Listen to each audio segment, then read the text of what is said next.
18वीं सदी का अंत भारत में ईस्ट इंडिया कंपनी एक ट्रेडिंग कंपनी से एक शासक बन रही थी और इसके साथ ही आ रहा था भ्रष्टाचार और चारों तरफ फैला हुआ केओस। और इसी उथल-पुथल के बीच एक शख्स को ये जिम्मा सौंपा गया कि वो इस पूरी व्यवस्था को बदल डाले। तो सवाल ये उठता है कि सोचिए, कैसे कोई एक अकेला इंसान शासन का ऐसा पूरा सिस्टम बना सकता है जो आने वाले 100 साल तक ब्रिटिश इंडिया की पहचान बन जाए। आज हम इसी विशाल प्रशासनिक ढांचे के बनने की कहानी को समझेंगे। और ये महाशय थे लॉर्ड कॉर्नवालिस। 1786 में भारत के गवर्नर जनरल बनकर आए। उनका काम कोई छोटे मोटे पैचवर्क करना नहीं था, बल्कि भारत के पूरे एडमिनिस्ट्रेटिव ढांचे को स्क्रैच से खड़ा करना था। एक ऐसा नाम जो सुधार और व्यवस्था के साथ साथ गहरे विवादों से भी जुड़ा है। तो साल था 1786। 1784 में पिट्स इंडिया एक्ट आया था और उसी के तहत लॉर्ड कॉर्नवालिस को भेजा गया भारत का नया गवर्नर जनरल बनाकर। मिशन एकदम साफ, कंपनी के एडमिनिस्ट्रेशन को जड़ से बदल दो। तो आज हम क्या-क्या देखने वाले हैं? सबसे पहले समझेंगे कि उस वक्त हालात कितने खराब थे। फिर देखेंगे कॉर्नवालिस का वो मशहूर कोड क्या था, उनके एडमिनिस्ट्रेशन के पिलर्स कौन-कौन से थे, और हाँ, उनका सबसे कंट्रोवर्शियल रिफॉर्म परमानेंट सेटलमेंट। आखिर में हम उनकी लेगेसी और एग्जाम के लिए कुछ जरूरी पॉइंट्स पर भी नजर डालेंगे। तो चलिए थोड़ा टाइम में पीछे चलते हैं। जब कॉर्नवालिस ने भारत में कदम रखा तो उन्हें विरासत में आखिर मिला क्या? समझिए, एक ऐसा सिस्टम जो पूरी तरह से ढह चुका था, प्रशासन में अराजकता थी और कंपनी की आय का सबसे बड़ा जरिया यानी भू राजस्व एक बहुत बड़ी समस्या बन चुका था। कोर्ट ऑफ डायरेक्टर्स ने उन्हें एक तरह से 4 सूत्रीय एजेंडा थमा दिया था। पहला, एडमिनिस्ट्रेशन को ठीक करो जो भ्रष्टाचार में डूबा हुआ था। दूसरा, जमीन से आने वाले पैसे का मसला सुलझाओ ताकि कंपनी की कमाई फिक्स हो। तीसरा, एक ऐसी मजबूत जुडिशरी बनाओ जो अंग्रेजों के कंट्रोल में हो। और चौथा, शांति बनाए रखो ताकि धंधा आराम से चले। मतलब काम वाकई बहुत बड़ा था। अब इतने बड़े संकट से निपटने के लिए कॉर्नवालिस एक नई सोच लेकर आए। ये सिर्फ कुछ नियम बदलने की बात नहीं थी, बल्कि शासन करने का पूरा नजरिया ही बदलने की बात थी। और इसी को दुनिया ने जाना कॉर्नवालिस कोड के नाम से। इस कोड का जो सबसे कह सकते हैं क्रांतिकारी हिस्सा था, वो था कानून की संप्रभुता का सिद्धांत। अब इसका मतलब समझिए, उस जमाने के हिसाब से ये बहुत बड़ी बात थी कि भाई कानून से ऊपर कोई नहीं है, कंपनी का बड़े से बड़ा अफसर भी नहीं। अपने काम के लिए उन्हें भी कोर्ट में जवाब देना होगा। इसने पहली बार एडमिनिस्ट्रेशन को अकाउंटेबल बनाया। तो सवाल ये है कि कॉर्नवालिस ने इस सिद्धांत को जमीन पर उतारा कैसे?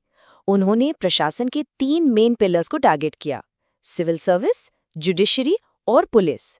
चलिए एक एक करके सबको देखते हैं। कॉर्नवालिस की नई व्यवस्था की एक पहचान जो बहुत साफ और विवादास्पद थी, वो ये थी कि ऊंचे पदों से भारतीयों को पूरी तरह से हटा दिया गया। मतलब सिविल सर्विस हो, जुडिशरी हो या पुलिस के बड़े पद, सब कुछ सिर्फ और सिर्फ यूरोपियों के लिए रिजर्व्ड था। भारतीयों को बस छोटे मोटे सबऑर्डिनेट रोल्स ही दिए गए। यहीं से ब्रिटिश शासन के उस स्टील फ्रेम की शुरुआत हुई जिसकी कमान पूरी तरह से अंग्रेजों के हाथ में थी। एडमिनिस्ट्रेशन के फ्रंट पर कॉर्नवालिस का सबसे बड़ा मकसद था करप्शन को खत्म करना। इसके लिए उन्होंने कुछ बहुत बड़े फैसले लिए। पहला, कंपनी के व्यापार और प्रशासन को अलग अलग कर दिया ताकि कोई अफसर अपनी कुर्सी का फायदा उठाकर निजी कमाई ना कर सके। दूसरा, अफसरों की सैलरी इतनी बढ़ा दी कि उन्हें रिश्वत की जरूरत ही ना पड़े। और तीसरा, जो बहुत जरूरी था, नियुक्तियां अब सिफारिश पर नहीं बल्कि मेरिट पर होने लगी। न्यायपालिका को तो उन्होंने समझिए कि पूरी तरह से एक नया रूप दे दिया। एक पिरामिड जैसी 4 लेवल की बनावट तैयार की। सबसे नीचे आम लोगों के लिए मुंसिफ अदालतें, फिर उसके ऊपर जिला अदालतें, फिर प्रांतीय सर्किट कोर्ट और टॉप पर कलकत्ता में सदर अदालत। इसके भी 2 हिस्से थे, सिविल मामलों के लिए सदर दीवानी अदालत और क्रिमिनल मामलों के लिए सदर निजामत अदालत। मकसद था न्याय को एक सिस्टमैटिक प्रोसेस बनाना, भले ही कंट्रोल पूरी तरह अंग्रेजों का ही क्यों ना हो। पुलिस सिस्टम में भी जबरदस्त बदलाव आया। पहले क्या होता था कि कानून व्यवस्था की जिम्मेदारी होती थी स्थानीय जमींदारों की, जो अक्सर अपनी पावर का गलत इस्तेमाल करते थे। कॉर्नवालिस ने ये पावर उनसे छीन ली। 1791 में उन्होंने पुलिस सुपरिटेंडेंट की एक नई पोस्ट बनाई और पूरी पुलिस फोर्स को अंग्रेज मजिस्ट्रेट के सीधे कंट्रोल में डाल दिया। और हाँ, पुलिस की सैलरी भी बढ़ाई गई ताकि वो ईमानदारी से काम करे। लेकिन ठहरिए, कॉर्नवालिस का सबसे बड़ा और हाँ, सबसे विवादास्पद सुधार तो अभी बाकी था। एक ऐसा रिफॉर्म जिसने बंगाल की जमीन और वहां के किसानों की किस्मत को हमेशा हमेशा के लिए बदल कर रख दिया। और इसे कहते हैं स्थायी बंदोबस्त या परमानेंट सेटलमेंट। वैसे तो इसका आइडिया सबसे पहले सर फिलिप फ्रांसिस ने दिया था, लेकिन इसे लागू कॉर्नवालिस ने किया। आसान भाषा में समझें तो ये कंपनी और बंगाल के जमींदारों के बीच एक डील थी। इस डील के तहत जमीन से मिलने वाला टैक्स हमेशा के लिए फिक्स कर दिया गया। अब चाहे फसल अच्छी हो या खराब, जमींदार को उतनी ही रकम सरकार को देनी पड़ती थी। तो इस सेटलमेंट का असर आखिर हुआ क्या? देखिए, जमींदारों की तो लॉटरी लग गई, वो रातों रात जमीन के मालिक बन गए। ब्रिटिश सरकार के लिए भी ये फायदे का सौदा था, क्योंकि अब उनकी इनकम फिक्स हो गई थी, एक गारंटीड कमाई। लेकिन इस पूरी व्यवस्था का बोझ आकर गिरा बेचारे किसानों पर। उनकी हालत दिन ब दिन खराब होती गई और जमीन पर इतना दबाव पड़ा कि वो भी बंजर होने लगी।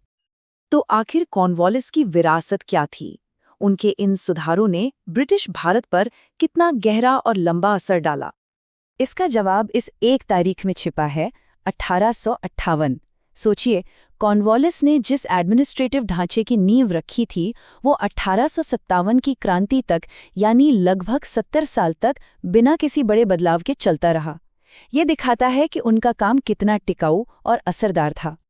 और यही वो वजह है कि लॉर्ड कॉर्नवालिस को उस संस्था की नींव रखने का क्रेडिट दिया जाता है जिसे दुनिया ने बाद में स्टील फ्रेम यानी इंडियन सिविल सर्विसेज (ICS) के नाम से जाना।